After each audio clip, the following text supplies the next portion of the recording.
अस्सलाम वालेकुम नाजरीन, मैं हूं मोहम्मद जुनेद आजम और आप देख रहे हैं प्रोग्राम रियासत और आवाम। किसी भी मुल्क में सियासी और मुआशी इस्तेहकाम के लिए ज़रूरी होता है कि हुकूमत और अपोजिशन एक दूसरे के साथ मुज़ाकरात करें, मिल बैठें। अगर अपने मुल्क की मौजूदा सूरत हाल की बात करें तो हुकूमत अपोजिशन को मुज़ाकरात की दावत देती है तो अपोजिशन इससे पीछे हटती है, और अगर अपोजिशन लचक दिखाती है तो हुकूमत अपना हाथ पीछे कर लेती है। मामला इसी तरह चल रहा है। पिछले चंद दिनों में पहले वज़ीर आज़म शहबाज शरीफ ने असम्बली में खड़े होकर पीटीआई को मुज़ाकरात की दावत दी, और फिर वज़ीर दिफा ख्वाजा आसिफ ने भी गैर मुल्की मीडिया को इंटरव्यू देते हुए यह कहा कि हम मुज़ाकरात के लिए तैयार हैं। उन्होंने मजीद ये भी कहा कि पीटीआई अगर इस्टेब्लिशमेंट से मुज़ाकरात चाहती है तो वो कर ले। अब ये वज़ीर दिफा की जानिब से कोई इशारा है या उनकी ज़ाती राय, ये एक बहुत अहम सवाल है।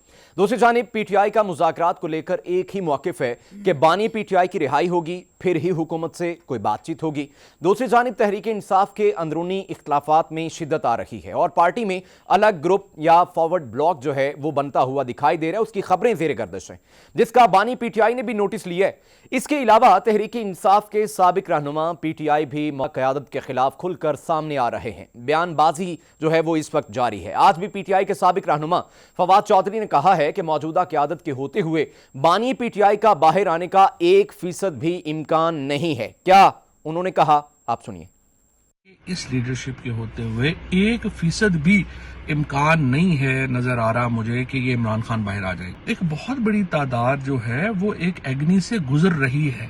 प्रॉब्लम इज कि इसमें हम कुचले जा रहे हैं सारे पॉलिटिकल हिकमत अमली ना होने की वजह से। कि जो एक पुरानी सारी लीडरशिप है पीटीआई की, जो इस कैपेसिटी है जिनकी, जो कैपेबल है, आप जब तक उनको इंक्लूड नहीं करते, पॉलिटिकल हिकमत अमली नहीं बनाते, 1% चांस नहीं है इमरान खान के बाहर आने का। लेकिन प्रॉब्लम यह है कि इस लीडरशिप के होते हुए 1% मुझे कोई कामयाबी का चांस नहीं लग रहा, और ये अजाब जो हम पे जारी है इस फस्तायत का, वो खत्म होते नजर नहीं आ रहा। फवाद चौधरी साहब ने जो कहा है आपने सुना है। अब इसमें सदाकत कितनी है, उनकी बात किस तरफ क्या इशारा कर रहे हैं, ये तो तहरीक इंसाफ वाले बेहतर बता सकते हैं। लेकिन नाज़रीन, पीटीआई हुकूमत को टफ टाइम देने का दावा तो करती है, मगर अंदरूनी इख्तलाफात के साथ कैसे दे सकती है, ये भी एक जो है बड़ा सवाल है। दूसरी जानिब हुकूमत को अपनी ही इत्तेहादी जो पार्टी है पीपल्स पार्टी, उससे अहम फैसलों, बिलों की मंजूरी और आईनी तरामीम करने पर टफ टाइम मिल रहा है। पीपल्स पार्टी हुकूमत का हिस्सा तो नहीं, मगर शहबाज हुकूमत को इत्तेहाद बरकरार रखने के लिए पीपल्स पार्टी के तमाम तर मुतालिबात मानने पड़ते हैं। और उसकी एक बड़ी वजह और वाज़ेह जो सबूत है वो पीपल्स पार्टी के कुछ रहनुमाओं के बयानात भी हैं, और इवन यहाँ तक ये कह दिया गया कि अगर हम हटे तो आप भी अडयाला जेल में मौजूद होंगे। हालात में ये इत्तेहाद कब तक चलेगा, जो आने वाले हालात हैं, ये इस पर भी हम बात करेंगे। इसके साथ साथ सुन्नी इत्तेहाद काउंसिल की मखसूस नशिस्तों का केस हतमी मराहिल में दाखिल हो चुका है, और कल इस पर 13 रुकनी फुल कोर्ट दोबारा समाअत करेगा। मखसूस नशिस्तों का ये अदालती ऊंट किस करवट बैठेगा, इस समय दूसरे अहम मौज़ूआत पर बात करने के लिए स्टूडियो में मेरे साथ मौजूद हैं शौकत बसरा साहब हैं, सेक्रेटरी हैं, सेक्रेटरी इत्तेहाद पंजाब पीटीआई के हैं। बहुत शुक्रिया सर आपके कीमती वक्त का। और मेरे दाएं जानिब बरा जमान हैं जुल्फ़िकार अली बदर साहब, तर्जमान बिलावल भुट्टो पीपल्स पार्टी के रहनुमा हैं, बहुत शुक्रिया। और लंदन से हमें ज्वाइन करेंगे सेनेटर नासिर भट्ट साहब, बहुत शुक्रिया भट्ट साहब आपके भी कीमती वक्त के लिए। जुल्फ़िकार साहब, मैं आपसे गुफ्तगू का आगाज़ करूँगा। मौलाना फजलुर रहमान साहब कह रहे हैं कि मुल्क की जो मसाइल हैं वो इस कदर बड़े हैं कि आम इंतखाबात नागुज़ीर हैं। अभी रिसेंटली हुए 40 अरब के करीब हमने खर्चा किया है, टाइम, हमारी सिक्योरिटी, वो सारी चीज़ें अगर मिला कर देखी जाएँ तो आप समझते हैं कि मौलाना साहब ठीक कह रहे हैं? बिस्मिल्लाहिर्रहमानिर्रहीम। बहुत शुक्रिया जुनेद साहब, आपने अपने प्रोग्राम में बुलाया। देखिए, सियासत जो है ना, मेरे वालिद कहते थे ख्वाहिशात का खेल नहीं है। तो मौलाना साहब की ख्वाहिशात के ऊपर अगर आप और मैं ये समझें कि ये चीज़ें हो जाएंगी, ये पॉसिबल नहीं है। स्टेट ऑफ पाकिस्तान है, यहाँ पे एक चीज़ इलेक्शन हुए हैं, सही या गलत का बाद में किया जाएगा डिस्कशन, लेकिन अब दोबारा इलेक्शन नहीं होने, इलेक्शन टाइम पे ही होने हैं। और ये हालात व वाक़यात बताएगा कि अगर उससे पहले कोई मुल्की हालात ऐसे होते हैं या तमाम फ्रीकैन, तमाम स्टेक होल्डर्स, पोलिटिकल फोर्सेस ये समझती हैं, पोलिटिकल पार्टीज़, कि वक्त से पहले इंतखाबात कराए जाएँ तो फिर तमाम स्टेक होल्डर्स को बिठाया जाएगा। ये किसी एक शख्स की ख्वाहिश के ऊपर ये मामला मुमकिन नहीं है, ना होगा ना होता नज़र आ रहा है। तो ये जिस तरह चीज़ें चल रही हैं इस तरह ही चलेंगी। इसी को मैनेज करके, मनूवर करके मामलात को, एनवायरनमेंट को बेहतर किया जाएगा और स्टेक होल्डर्स को ऑन बोर्ड किया जाएगा, ताकि मुल्क के अंदर ओवरऑल जो पूरी दुनिया देख रही है पाकिस्तान के ऊपर, एक स्टेबल पाकिस्तान नजर आए, पॉलिटिकली भी और इकोनॉमिकली भी। ये पाकिस्तान का सबसे बड़ा चैलेंज है इस टाइम पे कि पाकिस्तान में स्टेबिलिटी हो और वो एनवायरनमेंट ऐसी क्रिएट की जाए। अगर कोई सियासी रहनुमा ये समझता है कि वो मुल्क के अंदर अपने बयानात से या अपनी ख्वाहिशात से ऐसी चीज़ करेगा, हमारी पार्टी की लीडरशिप तमाम सियासी रहनुमाओं की लीडरशिप की इज्जत करती है और उनके साथ बैठ के बातचीत करती है, और ये बातचीत का दरवाज़ा हमेशा खुला रखते हैं, कभी बंद नहीं किया। लेकिन किसी की ख्वाहिशात के ऊपर ये समझा जाए कि ऐसा हो जाएगा, ये मुमकिन नहीं है। पीडीएम अगर देखा जाए तो उसके सरबराह रहे हैं मौलाना फजल रहमान साहब, और तब तो यूं ही कहा जाता था कि मौलाना साहब की जो सुबह है वो भी पीपल्स पार्टी और नून लीग के साथ होती थी, रात भी होती थी। लेकिन अब क्या वजह है कि ये क्यों बात बन नहीं पा रही? देखिए, असल ये है कि सियासत के अंदर ना हर एक की अपनी रिक्वायरमेंट होती है। मौलाना साहब की जो मुझे ज़ाती तौर पे लगता है कि उनकी जो ख्वाहिशात थी या जो उनका एक टारगेट था कि हमें इतनी सीटें या एक सूबा दे दिया जाए या चीज़ें दी जाए, ग्राउंड रियलिटी पे वो मुमकिन हो नहीं सका। वो इलेक्शन में उनको बलूचिस्तान में भी नहीं इलेक्शन जीत सके, केपी में भी नहीं जीत सके। अब उस चीज़ से वो थोड़ा से नाला नज़र आ रहे हैं। किससे? कि अब अवाम से। अब वो अपना गुस्सा तो फिर हुकूमत पे ही निकालेंगे ना। अच्छा, गुस्सा अवाम का है और निकाल हुकूमत पे रहे हैं, जाहिर बात है। कोई ठीक है सर। शौकत बत्रा साहब, अब मौलाना साहब आपकी इत्तेहादी क्यों नहीं बन रहे? वो कहते हैं कि यकसुई नहीं है तहरीक इंसाफ में, क्या वजह है? ठीक बात है। अच्छा, पहली बात तो जो सियासी हालात हैं, अभी मेरे भाई हैं, बात यह है कि इस वक्त जो माहौल मैं देख रहा हूँ बतौर पोलिटिकल वर्कर, इतनी सियासत और जमहूरियत पे मैं समझता हूँ शायद मार्शल में बदतरीन हालात नहीं थे। और वो लोग जो अपने आप को जमहूरियत का दावेदार कहते थे, जो कहते थे कि हम बड़े जमहूरी लोग हैं, आज हालत ये देख लें कि 17 सीटों के साथ कोई वज़ीर आज़म बना हुआ है, कोई 36 सीटों के साथ वज़ीर आला बना हुआ है।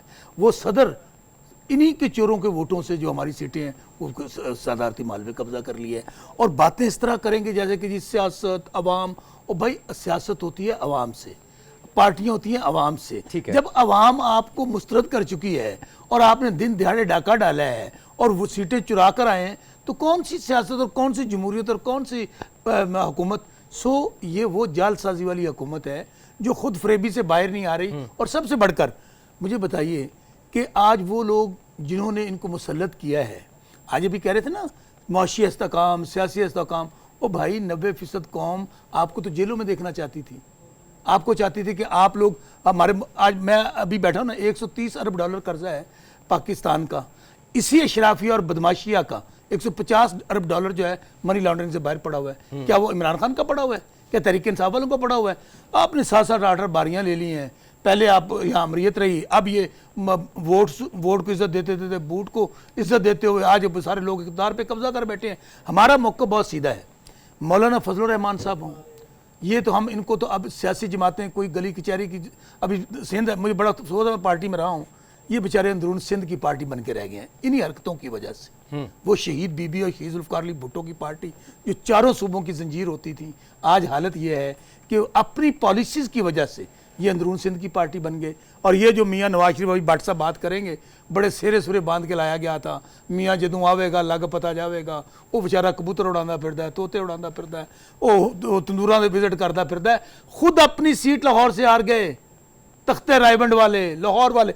तो मुझे बताइए, अगर मियाँ नवाज शरीफ हार गया है, मरियम बीबी हार गई है, शहबाज शरीफ हार गया, तो भाई जीता कौन है? कौन? नवाज शरीफ। अच्छा, मैं एक बात कहता हूँ, आपको पता है इस बात का कि 70,000 वोट, आप फाफन की रिपोर्ट उठा कर देख लें, पटन की रिपोर्ट उठाकर देख लें, सबसे बढ़कर जो फॉर्म 45 अपलोड हुए थे, इन्हें क्या निकालें, वो फॉर्म 45 जैसे ही ट्रिब्यूनल ने काम शुरू किया, इन्होंने जनाब वो ले आए ऑर्डिनेंस। नहीं, करारदाद को जोड़ते पहले ऑर्डिनेंस ले आए। कौन लेके आ रहा है? मैं अभी अली भाई के नॉलेज में यूसुफ रजा गिलानी साहब, ठीक है, जो सदर थे, आरजी तौर पर बने जब मियाँ सरदारी साहब बाहर गए, उनके खिलाफ खुद पिटीशन मौजूद है और वो ऑर्डिनेंस दे रहे हैं। अब अंदाजा ये करें कि हालत ये है उन जजों को इलेक्शन ट्रिब्यूनल, भाई इस वक्त तो जंगल का कानून है, मार्शल से बदतरीन हालात हैं।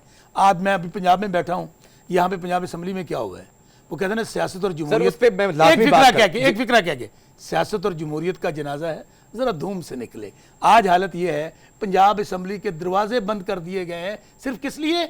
बत्रा साहब, इस पर मैं बात करनी है आपसे, लेकिन मौलाना साहब की जो बात है, अच्छा, मौलाना साहब सुनिए, मैं बात बड़ी देखिए हमारा उनसे कोई सियासी नजरियाती इत्तेहाद नहीं है, ठीक है। 1 पॉइंट एजेंडा है। ओके। हमने 6 नुकाती इत्तेहाद बनाया है आईने तोहफे पाकिस्तान के नाम से। सही है। हमने जो उसके अंदर आएगा हम उसको वेलकम करते हैं, लेकिन इन 3 पार्टियों को, मुस्लिम लीग नून, पीपल्स पार्टी और MQM, इनको हम समझते हैं कि इनसे हमारे ना मुज़ाकरात हो सकते हैं, ना अभी मैं पब्लिक न्यूज़ पे बैठा हूं जुनैद अकबर के साथ, ना हो सकेंगे। अच्छा। ये बेचारे पपेट्स हैं, डमीज हैं, ये बेचारे लाए गए हैं, अपना वजीर खजाना नहीं ला सकते, इनसे बात क्या करें। अच्छा, अगर आपका वजीर आजम, उसकी हैसियत ये हो कि वो पेट्रोल कम करे 15 रुपये और शाम को वजीर खाना जाए आराम से बैठ 4 पे बढ़ेगा, बताएं किससे बात करें।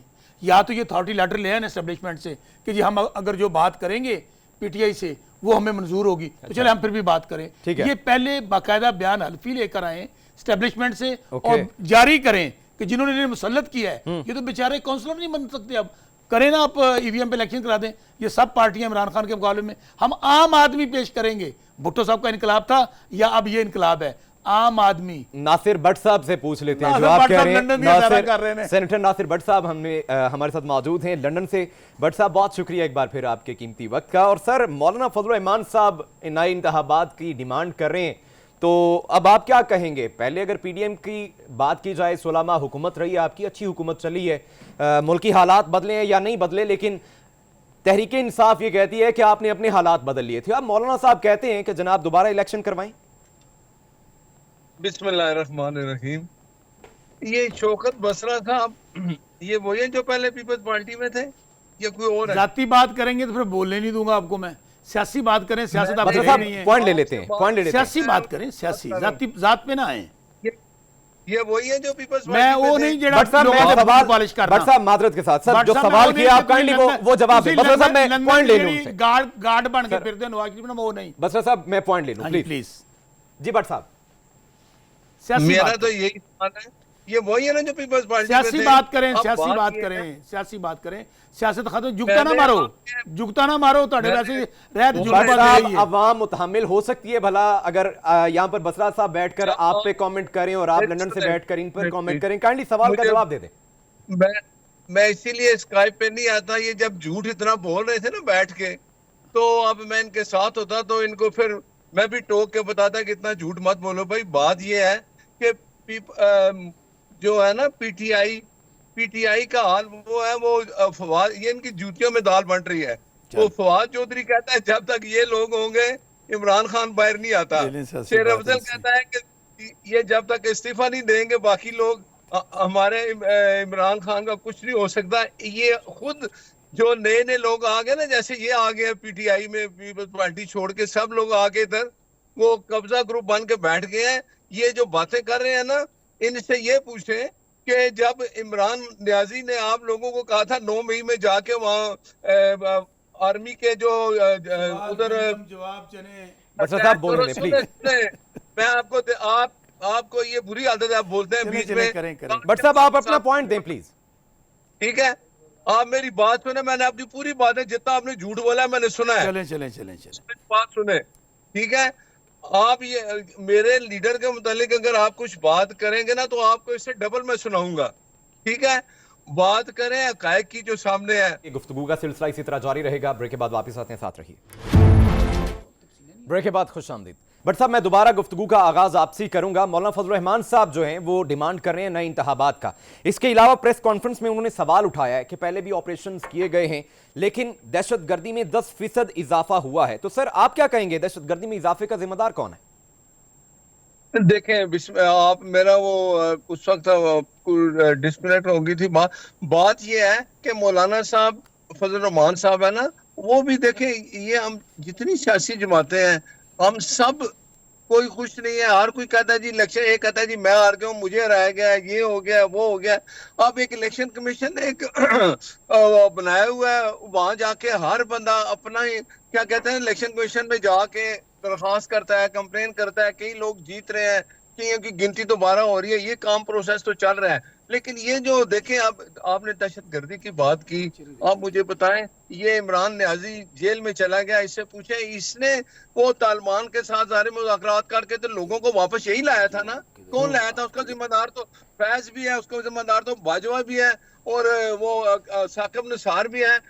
एक अच्छी भली हुकूमत 2018 की खत्म करने वाले ये लोग यही जिम्मेदार हैं। आज जो जितनी दहशतगर्दी है उस पे खुदारा आप एक बात पे तो आ जाए कि मुल्क में दहशतगर्दी खत्म करने के लिए सब सियासी जमातों को एक प्लेटफॉर्म पे होना चाहिए। ये मुल्क का मसला है। यहाँ अपना अपना वो बयानिया बनाने के चक्कर में लगे होते हैं। वो इमरान खान है, वो जेल में है, उसने महमूद खान चंगेज़ी साहब को एक मैंडेट दे दिया, जी आप मेरी जगह बात करें। मैं आपको लिख के देता हूं कि इमरान खान यू टर्न लेगा और कहेगा मेरा तो कोई, मैंने तो महमूद खान चंगेज़ी साहब से ऐसी बात नहीं की।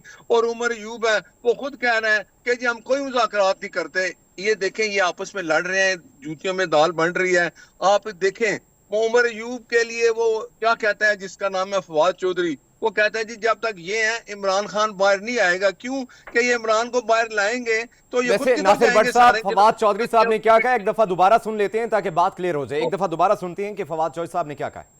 लीडरशिप हुए 1% भी इम्कान नहीं है नजर आ रहा मुझे कि ये इमरान खान बाहर आ जाए। एक बहुत बड़ी तादाद जो है वो एक एग्नी से गुजर रही है।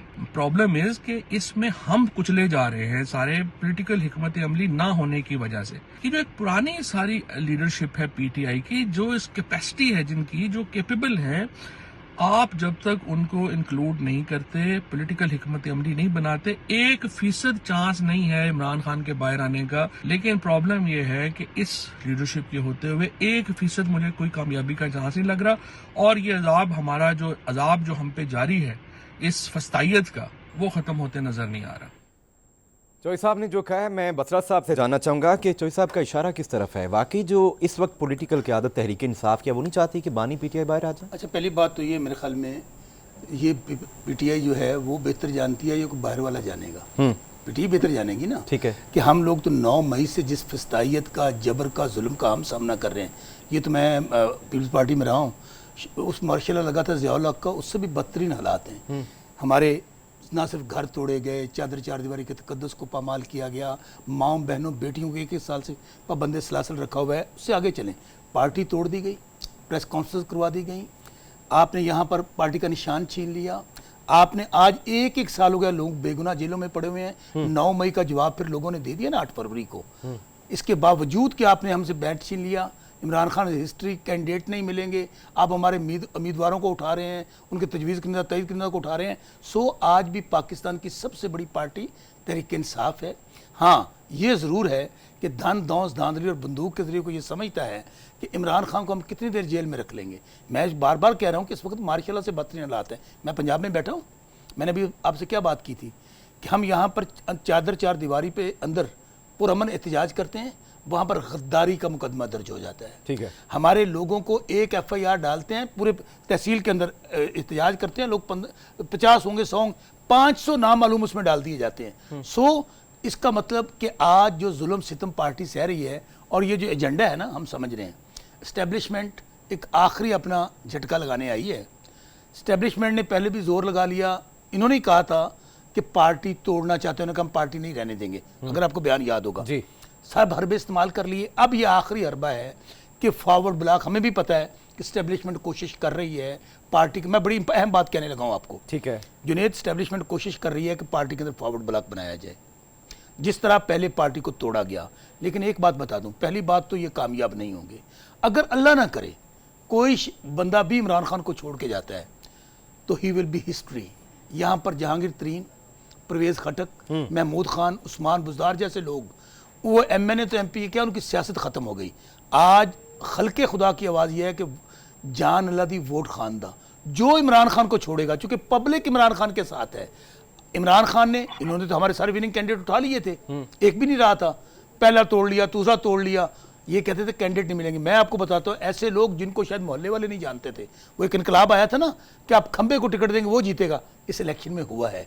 सो ये बुशरा बीबी को गिरफ्तार करके इद्दत जैसे बदनामे ज़माना केस के अंदर, जो शायद पाकिस्तान की हिस्ट्री में नहीं हुआ, वो इमरान खान को ब्लैकमेल करने के लिए, इमरान खान को तोड़ने के लिए 200 मुकदमा दर्ज कर लिया। ये भी करके देख लें, मैं फिर चैलेंज कह रहा हूँ, करके देख लें, आपको कोई फ़ायदा हासिल नहीं होगा। पार्टी इंशाल्लाह आज पूरे सर्वे में अभी सुन रहा था, अभी वो कह रहे थे ना, अभी इन्होंने करारदाद पास की है हाउस के अंदर, वो जो कांग्रेस ने एक पास किया है, वो अपना हाउस ऑफ, उन्होंने 98% लोगों ने पास कर दिया कि वहाँ पे ना जमहूरियत है, ना वहाँ पर बुनियादी इंसानी हकूक है। फिर इन्होंने करारदाद लेकर आए, अगले ही लम्हे 1 घंटे बाद जाके सफ़ीर के पाँव में पड़ गए। अच्छा। तो भाई बात ये है, इन सबको पता है, बदर साहब ये पाँव कौन पड़ा? ख्वाजा आसफ और इसहाक डार। अच्छा, ये बात किसने खबर ब्रेक की है? नजम सेठी साहब ने। अच्छा आगे चलते हैं जनेद, ठीक मैं है। फिर कहता हूँ, आपने सारा कुछ कर लिया ना सही है। भाई। आपको अगर अवाम आपके साथ हैं तो हमें जलसा जुलूस करने दें, हमें एहतजाज करने दें, हमें बाहर आने दें।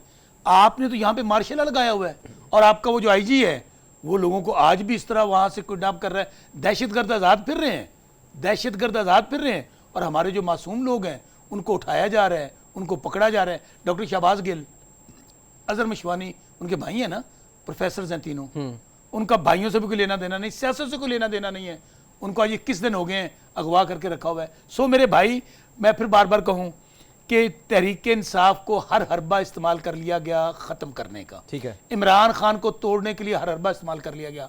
हम जहाँ पे लंदन बैठे हैं ना भट्ट साहब, मैं इनसे वादा करता हूँ, भट्ट साहब आपके लीडर की तरह हमारा लीडर ना डील करके लंदन आएगा, ना उसकी क्लच प्लेटें बैठेंगी, ना उसको 100 बीमारी लगेगी, और ना ही 50 का स्टाम्प देके भागेगा। ना हम झुकेंगे, ना डील करेंगे, क्योंकि हमारा जीना मरना ये है। अभी भट्ट साहब एवन फील्ड के मैकल में वो होंगे, वो जो फ्लैट्स हैं उसके अंदर, वहां पे सैर कर रहे हैं। आप पता है क्या, आपकी जो अंदर की रोने वाली कहानी है वो बताओ कि फवाद चौधरी क्या कहते हैं। वही आप बात, लोग जो है ना मोड़ तोड़ के फवाद चौधरी, ठीक है, कोई अपनी मैं भट्ट साहब आप पे आऊंगा, लेकिन मैंने जुल्फकार अली बदर साहब से बात करनी है। आप लोग हैं, जुल्फकार साहब आप बताइएगा, जैसे तो अमेरिकन एक कांग्रेस ने वो करारदाद मंजूर की है, तो क्या समझते हैं सिफारती सतह पर पाकिस्तान की जो है वो नाकामी नहीं है? भट्ट साहब मैं बात कर लूं प्लीज, भट्ट साहब आप मुझे सुन पा रहे हैं? भट्ट साहब मैं आपसे दोबारा गुफ्तगू करूंगा, छोड़ दूंगा।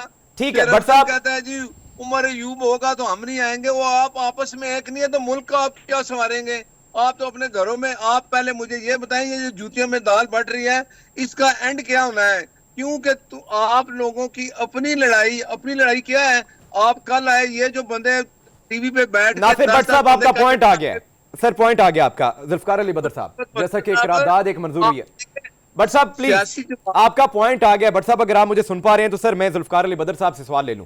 सर अमरीकी करारदाद को मौलाना फजल रहमान साहब कह रहे हैं कि ये पाकिस्तान की सिफारतकारी में नाकामी है, तो आप क्या देखते हैं कि जब बिलावल साहब एज आ फॉरेन मिनिस्टर काम करते रहे तब आपकी जो फॉरेन पॉलिसी थी मजबूत थी, या फिर अभी है, या फिर वाकई ये नाकामी है? देखिए, बिलावल साहब जब वज़ीर ख़ारजा बने हैं उस टाइम पे एक बहुत बड़ा डिप्लोमेटिक गैप था और उसको बिलावल साहब ने फिल किया। ठीक है। बिकॉज पिछले जो जिस टाइम बने हैं उससे पिछली हुकूमत ने एक डिप्लोमेटिक जो डैमेज था ना वो दे दिया हुआ था तमाम मुल्कों के साथ। आपका अमेरिका के साथ ताल्लुकात ख़राब थे, आपके वेस्ट के अंदर मुल्कों के साथ, यूरोपीय यूनियन के साथ आपके ताल्लुकात ख़राब थे, मिडल ईस्टर्न कंट्रीज़ के साथ ख़राब थे, चाइना के साथ आपके ख़राब थे, सी पैक का काम आपका रोक दिया, ईरान के साथ आपने बातचीत नहीं की, सऊदी अरेबिया नाराज़ था, दुबई यूएई नाराज़ था। तो ये सारे मुल्क जो है ना, इनको फिर जो है बिलावल साहब ने दोबारा से कनेक्ट किया और बेहतर थे। अभी ये जो हाउस ऑफ रिप्रेजेंटेटिव ने किया है रेजोल्यूशन पास, ये देखें, ये वहाँ के लॉबिस्ट ने मिलके इसको मनूवर किया और सारा कुछ, लेकिन इसका 0% इम्पैक्ट है पाकिस्तान पे। ये सारी पीटीआई वालों ने की हुई थी, हायर किए थे, उन्होंने मैनेज किया। ये की लॉबी इतनी मजबूत है कि एक रियासत, एक इलेक्टेड गवर्नमेंट हम कह लेते हैं, इलेक्टेड गवर्नमेंट जो है वो उसके आगे इतनी बेबस है कि आपने सिर्फ उसके मुकाबले में करारदाद पास कर लिए काफी है। देखिए, ये जो हाउस ऑफ रिप्रेजेंटेटिव की करारदाद है इसका 0% इम्पैक्ट है। क्या कर सकते हैं वो? कुछ भी नहीं। ये तो मुझे तो समझ ही नहीं आई कि कौमी असम्बली ने करारदाद उसके जो रिबर्टल में पास की है, ना भी करते कोई फर्क नहीं पड़ना था, देना चाहिए था। मैं कहता हूँ फर्क ही नहीं, क्या कर सकते हैं? Pakistan is a sovereign country, वो पाकिस्तान की स्टेट के अंदर आके क्या कर सकते हैं? कुछ भी नहीं। देखे ना, जैसे इमरान खान साहब ने क्लेम किया था कि अमेरिकन इंटरफेरेंस हुई है, तो ये भी एक इंटरफेरेंस की मद की तरह उन्होंने कोशिश की है, लेकिन कुछ भी नहीं है। उस टाइम पे तो उन्होंने खत लहरा दिया था ना।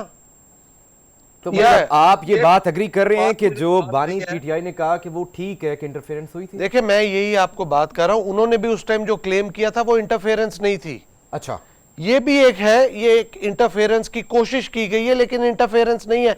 आप यहाँ पे बैठ के हम दुनिया के किसी भी मुल्क के खिलाफ आप कह रहे हैं इंटरफेरेंस नहीं है? शाइस्ता परवेज मलिक साहिबा ने ये करारदाद पेश की और उन्होंने कहा कि हम किसी भी किस्म की मुदाखलत बर्दाश्त नहीं करेंगे। अब जो करारदाद लेकर आ रहे हैं, देखिए मैं यही आपको अर्ज कर रहा हूँ, आप मेरी बात नहीं समझ पा रहे। देखें, एक मुल्क आपके खिलाफ कोई करारदाद पेश करता है, ठीक है, उससे पाकिस्तान को कोई फर्क नहीं पड़ता। सही है। वो कोई भी चीज, कोई भी ऐसी करारदाद, रेजोल्यूशन लाए जिसमें कि जी ये इलेक्शन दोबारा कराए, ये तो पाकिस्तानी स्टेट का प्रोगेटिव है कि पाकिस्तान करे या ना करे।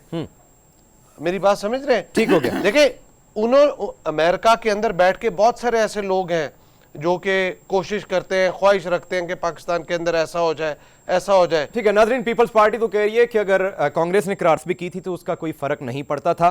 ब्रेक है, उसके बाद वापस आते हैं। तो एक ऑपरेशन अनाउंस किया गया है, उस हवाले से भी हम तमाम पार्टियों के व्यूज लेंगे। हमारे साथ रहिए।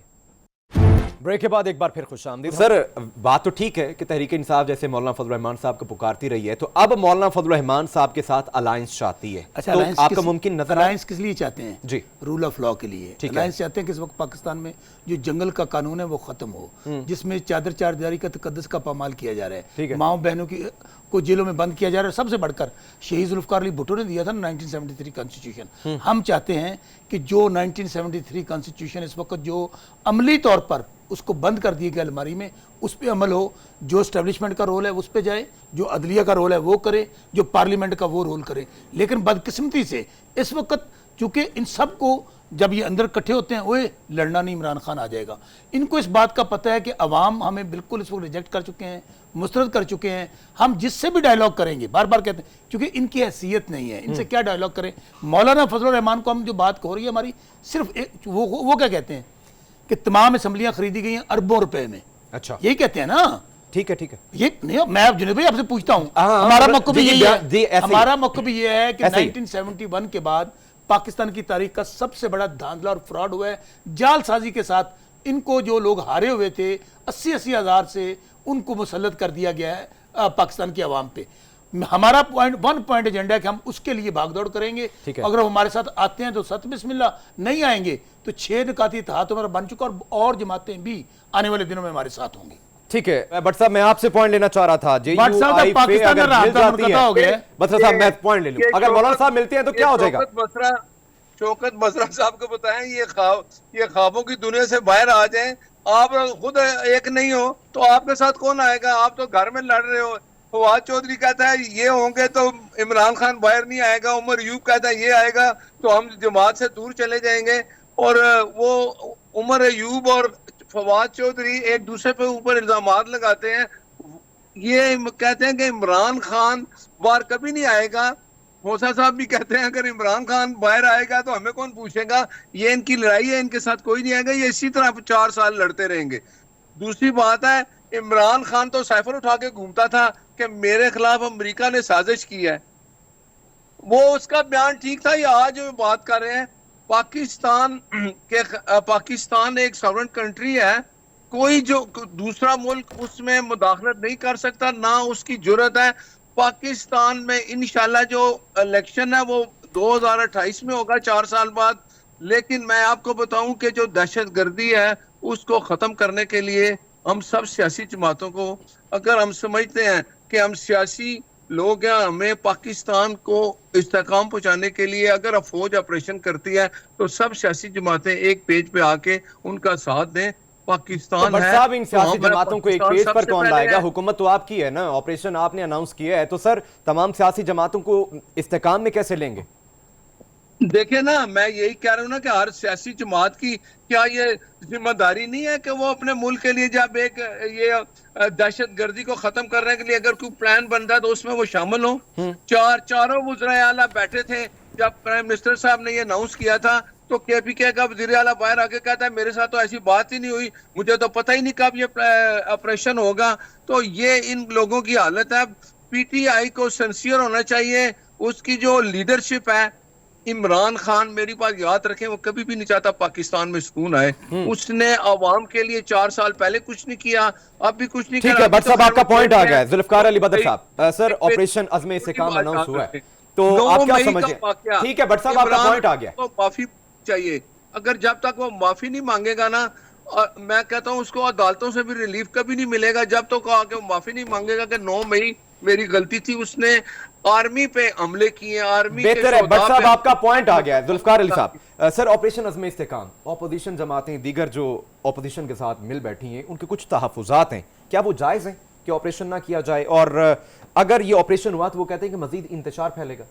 देखिए, ये जो ऑपरेशन का फैसला करने वाली कुव्वतों ने पार्लियामेंट के अंदर इन कैमरा सेशन या प्राइम मिनिस्टर के साथ जो मेन स्टेक होल्डर्स थे उनके साथ बैठ के जब ये फैसला किया, तो उसके बाद पार्लियामेंट के अंदर और पार्लियामेंट से बाहर जितने भी पॉलिटिकल फोर्सेस स्टेक होल्डर्स थे उन सबको ऑन बोर्ड कर लेना चाहिए था, कि ताकि कर लेना किसी चाहिए का था। हाँ, अगर कोई नहीं किया तो उनको भी कर लेना चाहिए। उसकी वजह के ये जो ऑपरेशन है ये पाकिस्तान की अपनी सलामती और इस्तेकाम का ऑपरेशन है, बिकॉज इससे जो है पाकिस्तान के अंदर आपने जो इन्वायरमेंट एक स्टेबिलिटी की क्रिएट करनी है जी। वो उसके लिए ज़रूरी है कि ये ऑपरेशन हो, तो इसी के लिए फैसला किया गया। और इन तमाम चीज़ों के लिए अगर कोई समझता है, कोई स्टेक होल्डर ऐसा समझता है कि हमारे से बातचीत नहीं की गई, तो उनको ऑन बोर्ड लिया जाए। फजल रहमान इसके साहब अंदर की प्रेस कॉन्फ्रेंस है, देखिए, सवाल एक करते हैं कि पहले भी ऑपरेशन हुए हैं लेकिन दहशतगर्दी 10% बढ़ गई है, कैसे? देखें, इसके अंदर एक चीज़ बड़ी इंपॉर्टेंट है, जो नेशनल सिक्योरिटी के मामलात होते हैं ना, उसको आप ओपनली उसकी डिबेट नहीं कर सकते। ठीक है, आपको वो इन कैमरा सेशन ही रखना है, कॉज उसके अंदर नेशनल सिक्योरिटी के बहुत सारे इश्यूज और पॉइंट्स ऐसे होते हैं जब वो बाहर निकले तो उससे दुश्मन को फायदा हो सकता है, अब वो काउंटर स्ट्रेटजी बना सकते हैं, तो उसको आपने इन हाउस ही रखना है, इन कैमरा ही रखना है और लिमिटेड स्टेक होल्डर्स के साथ बातचीत करनी है। लेकिन अगर कोई समझता है कि जी हमें उसके जो है सैलिएंट फीचर्स हैं हमारे साथ डिस्कस किया जाए, हमें भी ऑन बोर्ड किया जाए। जुल्फकार अली तो बदर साहब, बहुत लेकिन- शुक्रिया सर, आपका पॉइंट आ गया। हमारे पास वक्त ही, इंशाल्लाह दोबारा आपसे मुलाकात करेंगे, तब तक के लिए इजाजत दीजिए। अल्लाह हाफिज।